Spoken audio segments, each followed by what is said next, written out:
हो, आवाज येतोय मॅम. ओके. तुम्ही व्हिडिओ ऑन करू शकता का? येस मॅम, करतो मी. ओके. ओके. इंटरव्ह्यूला सुरू करूयात आपण. सुरुवातीला पूर्ण नाव तुमचं, या आधीचं तुमचं काय एक्सपिरियन्स आहे त्याविषयी माहिती सांगा. पॉलिटिकल कन्सल्टन्सीमध्ये तुम्ही काम केलेलं आहे का? ओके. हो, ओके मॅम, सांगतो. तर माझं नाव लक्ष्मण विठ्ठल पवार. मी रशमाळ खुर्दचा आहे. नंदुरबार जिल्ह्यातील रशमाळ खुर्द या गावातील आहे. माझे शिक्षण हे बॅचलर ऑफ सोशल वर्क मधून अ, महात्मा ज्योतिबा फुले व अ, महात्मा ज्योतिबा फुले या MSW कॉलेज आणि मातोश्री जावरीबाई तुर्की या BSW कॉलेज या कॉलेजमधून झालं. त्यानंतर मी पुणे युनिव्हर्सिटीमधून मास्टर ऑफ सोशल वर्कची डिग्री घेतली. CSRD centre for rural development institute of social work and research Ahmednagar या संस्थेमधून मी माझं शिक्षण पूर्ण केलंय. त्यानंतर मी अ, तेव्हा- ज्या त्या कॉलेजमध्ये असताना मी क्षेत्रकार्य माझे फॅमिली कोर्टमध्ये होतं. तसेच मतिमंद मुलांची शाळा यामध्ये होते. त्यानंतर मी माझं शिक्षण पूर्ण झाल्यानंतर आता मी बीडमध्ये आदर्श फाउंडेशनला जॉईन होतो, जे 2 महिने काम केले. ज्यावर खास करून मुख्यमंत्री लाडकी बहीण योजना आणि वयश्री योजने यामधून या योजनेवर काम केले, ज्याच्यातून आम्ही मुख्यमंत्री व लाडकी बहीण योजना अ, यानु- यामध्ये गावागावात जाऊन आम्ही कॅम्प घेतले, ज्यामध्ये त्यांचे फॉर्म भरून घेणे असेल किंवा त्यांचे डॉक्युमेंट पूर्ण असेल नसेल तर त्यांना व्यवस्थित सांगणे की तुम्ही इथे जाऊन डॉक्युमेंट काढा, किंवा ज्यांचे अकाउंट नंबर वगैरे असेल म्हणजे नसेल त्यांना अकाउंट ओपन करणे, किंवा ज्यांचे पैसे नाही आले त्यांच्यासाठी ते सांगितले. त्यानंतर वयश्री योजनेचे जे समाज कल्याण विभागामार्फत चालवली जाणारी वयश्री योजना, हम्म, जे हम्म. 65 वर्षावरील जे लोक आहेत त्यांच्यासाठी होती. त्यामध्ये आम्ही जे 65 वर्षावरील जे लोक होते त्यांचे फॉर्म प्रत्यक्ष गावात जाऊन फॉर्म भरून घेतले. आणि त्यांना त्यानंतर आम्ही त्यांची आरोग्य तपासणीसाठी काही त्यांना व्यवस्था केली, जे कॅम्प ऑर्गनाईज केले आणि तिथे जाऊन त्यांना आरोग्य तपासणी घेऊन त्यांच्या आरोग्याचे ते प्रमाणपत्र घेत आहे आणि ते समाज कल्याणला जाऊन आहे. तसेच तिथे असतानाच मी काही ग्रुप लीड करण्याचे काम देखील केले, ज्यामध्ये त्यांचे जे कार्य करत आहे आपले म्हणजे की पर्सन आहे गावातील त्यांच्याशी सांगणे म्हणजे संपर्क साधणे, आणि आम्ही या या गावी या दिवशी येणार आहे असं त्याने पूर्व माहिती देणे, असे काम केले. तसेच जे आपण दिवसभरात जे काम केलेले आहे ते अ, संध्याकाळी आपण ते डाटा पुढील जे आमचे कोऑर्डिनेटर होते त्यांच्यापाशी पोहोचवणे, म्हणजे जे या गावातून एवढे फॉर्म झाले आणि अशा प्रकारचे काम केलं मी. एवढे एक्सपिरियन्स आहे. अच्छा. Okay, okay. याआधी राजकीय माहिती गोळा करायचं काम केलंय का? म्हणजे आता लाडकी बहीण योजना वगैरे जे तुम्ही सरकारी योजनांविषयी काम केलेलं आहे, ते ठीक आहे. हो, हो. पण असं कुठल्या आमदारासाठी किंवा आमदारकीच्या इलेक्शनमध्ये उभं राहणारा जो उमेदवार असतो, त्या उमेदवारासाठी किंवा पार्टीसाठी कुठल्या असं काम केलेलं आहे का? असं काम तर नाही केलं मॅडम, पण बरं, आता बरं. सध्या आम्ही अ, असं खास करून जे म्हणजे खास आमदारांसाठी असं काम नाही केलं मॅडम, ठीक आहे, फक्त ठीक आहे. ठीक योजनेवर आहे. हे काम केलं. मी ह्यासाठी ओके. विचारलं की यामध्ये काय प्रश्न विचारले जातात, काय काम असतं, याचं काही आयडिया आहे का तुम्हाला? कामाचं स्वरूप काय असू शकतं? नाही मॅडम, असं आयडिया नाही. म्हणजे यामध्ये असं असतं की तुम्हाला एक 20 ते 25 गावांची जबाबदारी दिली जाते. तुमच्यावरती मॅनेजर असतो. ओके. तो मॅनेजर तुम्हाला हो. ते गावं वाटून देतो. मग तुम्हाला त्या गावामध्ये जाऊन जे प्रश्न तुम्हाला विचारायला सांगितलेले आहेत राजकीय माहितीविषयी, की कुठल्या येस मॅम. पार्टीचा कॅन्डिडेट सध्या चांगलं काम करत आहे, किंवा कास्ट जातीय समीकरण काय आहेत त्या गावामध्ये, किंवा सरपंचांना येस मॅडम. भेटून तुम्ही कुठल्या पार्टीशी जास्त अफिलिएटेड आहात, अशा पद्धतीचे प्रश्न तुम्हाला दिले जातात. ते प्रश्न तुम्हाला येस गावागावामध्ये मॅम. जाऊन विचारायचे असतात. तर हे काम तुम्ही करू विचारायचं. शकाल? हा मॅम, करू शकतो. ओके. आणि तुम्हाला गाडी चालवता येते? येस मॅडम, गाडी चालवता येते. Okay, okay. काम जे आहे आपल्याकडे ते 2 महिन्यासाठी आहे. Marathwada yes region ma'am. मध्ये आणि पश्चिम महाराष्ट्रात. आणि तुम्ही ओके मॅडम. विदर्भातून बोलताय ना? हो. तर नाही मॅडम, खानदेश मधून, खानदेश खानदेश. बर, बर. तर इकडे येणं येस मॅम. तुम्हाला शक्य आहे का? 2 महिन्यासाठी? येस मॅडम, शक्य आहे. कारण की मी 2 महिने तिथेच राहून आलेलो आहे मॅडम. जस्ट आता 3 दिवस झाले माझं 2 महिने कंप्लीट करून आलो मी. बीडमध्ये केज या तालुक्यामध्ये होतो. केज विधानसभा.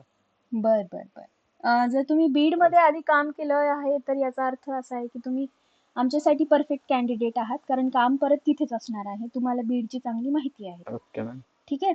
हो, दुसरा प्रश्न हो. माझा असा की इन्फ्लुएन्सर्स म्हणजे काय असतं माहिती आहे तुम्हाला? इन्फ्लुएन्सर म्हणजे असं की एखादा समजा आता विविध सोशल मीडियावर इन्फ्लुएन्सर असतात. म्हणजे काही काही सामाजिक गोष्टीवर म्हणजे ते हम्म सांगत असतात. ज्यामुळे ते लोकांना म्हणजे ते खेचून म्हणजे हम्म. एक प्रकारे आकर्षित होतात त्या इन्फ्लुएन्सर म्हणजे ते चांगलं माहिती देत असतील. कारण की हम्म. कोणाची आवड असते माझे समजा मी अधिकतर हे हम्म. व्हिडिओ म्हणजे सोशल वे म्हणजे सोशल सोशल मीडियाच्या इश्यूवर बाबतीत जे ठीक माहिती आहे, असतात. बट असं हा, राजकीय क्षेत्रामध्ये प्रभावक म्हणजे इन्फ्लुएन्सर्स प्रभाव. कोण असू हा, शकतात? जर पॉलिटिकल असे इन्फ्लुएन्सर्स असतात, नॉन पॉलिटिकल इन्फ्लुएन्सर्स असतात. हो मॅडम. हम्म तर हम्म काही ते त्यावर बोलत असतं. म्हणजे खास करून मी आता इन्फ्लुएन्सर असं की काही काही जे इंटरव्ह्यू असतात ते हम्म. इंटरव्ह्यू म्हणजे पॉडकास्ट प्रकारे प्रसारित केले जातात त्या पाहत असतो मॅडम त्यामध्ये. अच्छा. खास करून असं माझा म्हणजे म्हणजे माझे जे नेता आहे म्हणजे अधिकतर मी रोहित हम्म. पवार आहे असे हम्म. जे नेता आहे यांचे व्हिडिओ पाहत असतो. म्हणजे ते एक प्रकारे आपल्या इन्फ्लुएन्स करतात. म्हणजे बर त्याकडे बर. एक आकर्षित करून घेण्याचा प्रयत्न करत असतात ते. अच्छा अच्छा.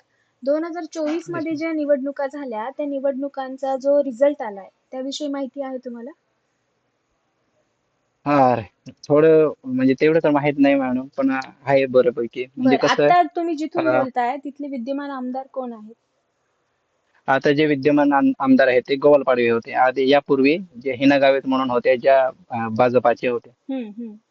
आणि जी आता सध्या त्यांच्यामध्ये काँग्रेसचे आता जी उमेदवार. लढत झाली 2019 मध्ये, येस त्या मॅडम. लढतीमध्ये त्यांनी जिंकायचे मेन कारण काय होते? त्याने जिंकायची असं म्हणजे खास करून पहा मॅडम, आम्ही जो हा जो नंदुरबार जिल्ह्याचा जो भाग आहे तो खास करून आदिवासी आहे. तर आदिवासी एक इश्यू म्हणजे आता जो पेशा भरती वेळेवर झाली नाही किंवा हम्म आदिवासींचे जे प्रश्न खास मांडायला पाहिजे हम्म ते मानले गेले नाहीत. म्हणजे जसं मणिपूरमध्ये जसं घटना घडलेल्या आता हम्म. आदिवासीवर अन्याय होत असताना म्हणजे ते हम्म अधिक प्रभावित इकडचे जे आदिवासी लोक आहेत ना ते देखील यांना देखील हम्म तो प्रभाव तिकडचा प्रभाव इथे पडला. बर ज्यामुळे ते बर. म्हणजे पुढे जाऊन भविष्यात आपल्याला आणि या गोष्टींचा सामना करावा लागू शकतो असं म्हणजे असं हम्म एक प्रकारची थिंकिंग या लोकांमध्ये निर्माण झाली. आणि हम्म खास करून अजून ज्या खासदार होत्या ते खास करून डेव्हलपमेंटचे काम बघायला गेलो तर आता हम्म मी ज्या भागात आहे यात नेटवर्क नाही, हम्म इथं रस्त्याचे व्यवस्थित चांगले रस्ते नाही, अशा हम्म प्रकारचे काही इश्यू आहेत. त्यामुळे मला तरी वाटते की म्हणजे आता जो कारण की त्यांच्याकडे 10 वर्ष सत्ता होती तरी त्यांनी केलं नाही. हम्म. तर म्हणजे आता नवीन उमेदवार पाहिजे होता असं बर बर बर. लोकांच्या याच्यात होतं. त्यामुळे ते आता गवलपाडी म्हणून निवडून आले. ठीक आहे. जे हो. जॉईनिंग आहे ती तुम्ही किती दिवसात करू शकता, तुमचं सिलेक्शन झाल्यावर? अ, अ, 4 ते 5 दिवसात मॅडम. बरं, ठीक आहे. आणि मराठवाडा किंवा हो. पश्चिम महाराष्ट्राचं दोन्हीकडे काम चालू आहे आमचं, तर दोन्हीकडेही जायला ओके काही मॅडम. प्रॉब्लेम नाहीये ना तुम्हाला? हा नाही, कुठेही चालते मॅडम, काही प्रॉब्लेम नाही मला. चालेल. आणि अ, सॅलरी एक्सपेक्टेशन किती आहे तुमचं? माझे एक्सपेक्टेशन 25 पर्यंत आहे मॅडम. बरं, ठीक आहे. आपलं त्याच्या आधीच असतं, त्यापेक्षा जास्तच आहे आपलं सॅलरी. तर जास्ती ठीक आहे. आहे. ओके. हो. मी तुम्हाला इंटरव्ह्यूचा रिझल्ट कळवेल. 2 महिन्यासाठी काम हा असणार मॅडम. आहे. त्यानंतर जे चांगले आपले कॅन्डिडेट आहेत आपण त्यांना पुढे कंटिन्यू करतो. ठीक आहे? Okay madam. हो. Okay. Thank you so madam, much. एक प्रश्न विचारू शकतो का एक मॅडम? बोला विचारा. हा, कसं आहे मॅडम, आता जवळपास इलेक्शन जवळ आले. हम्म संहिता वगैरे लागण्याचे काय म्हणजे हे हम्म आहे संकेत आहे आता. तर हम्म समजा आपल्याला या 2 महिन्यात 1 महिना केल्यानंतर लगेच जर लागले तर आपलं म्हणजे ते काम कंटिन्यू चालत राहील का असं मधातच बंद पडेल असं? आचारसंहितेतच मेन काम असतं आपलं. आचारसंहिता लागल्यानंतरच मेन काम असतं आपलं. So ते मेन काम काम बंद म्हणजे नाही फक्त पडत. हम्म हा. हम्म. म्हणजे कसं आहे मॅडम, ते आपण राजकीय पक्षाचे म्हणजे ते काही जाहिरात वगैरे करू शकत नाही. त्यामुळे ते थोडं हो, विचार. त्यामुळेच मग त्या काळातच आपलं जे काम असतं ना त्याला महत्त्व असतं, कारण उमेदवार त्यांच्या बाजूने काम नाही करू शकत. म्हणून मग ते काम आपल्याला देतात. ओके. मग ते आपल्याला करावं लागतं. हो. हम्म हम्म. तर ठीक आहे. हॅलो, आवाज येतोय? Okay madam. आणि जर मॅडम एक अजून सिलेक्शन जर झालं तर म्हणजे राहण्याचं वगैरे कसं राहील मॅडम, काही असं राहायची आयडिया देऊ सोय शकता? तुमची कंपनी करते. त्याचबरोबर तुम्हाला पगार कंपनी दिला जातो आणि गाडीचीही व्यवस्था ओके मॅडम. केली जाते. बाईक, टू व्हीलर, हो. जी घेऊन तुम्हाला हां मॅडम. गावामध्ये जावं लागतं. Okay madam. हम्म, म्हणजे बेसिकली तुम्हाला थँक येऊन यू मॅडम. इथे फक्त काम करायचंय. त्याचा पगार वगैरे ते सर्व येस दिलं मॅडम. जातं. ठीक हो. आहे. तर उद्या ऑफर लेटर वगैरे भेटते का मॅडम? हो, हो. डॉक्युमेंट हां. व्हेरिफिकेशन होते. तुमचं आधीचं कंपनीचे डिटेल्स बघितले जातात. तुमचे डिटेल्स बघितले ओके जातात. मॅडम. त्यानंतर ऑफर लेटर येतं. ज्या दिवशी तुम्ही इथे येता त्या दिवशी भेटतं तुम्हाला ऑफर लेटर. आणि हो मॅडम. सॅलरी पण आपली महिन्या टू महिन्याला प्रॉपर होते. हां मॅडम. आणि आपली एजन्सी काय आहे मॅडम नेमकं? आपली एक संस्था आहे काय? पॉलिटिकल कन्सल्टन्सी आपली कंपनी आहे. याच्यावरती कंपनी. हां. तुम्ही शॉप ऍक्ट वरती जाऊन बघू शकता आपल्या कंपनीचं नाव. Registered okay company madam. आहे. तुम्ही जाऊन चेक करू शकता. Yes madam. Thank you. Okay. ठीक आहे. उद्या हो. संध्याकाळपर्यंत तुम्हाला मी रिझल्ट कळवते इंटरव्ह्यूचा उद्या. ठीक आहे? चालते मॅडम.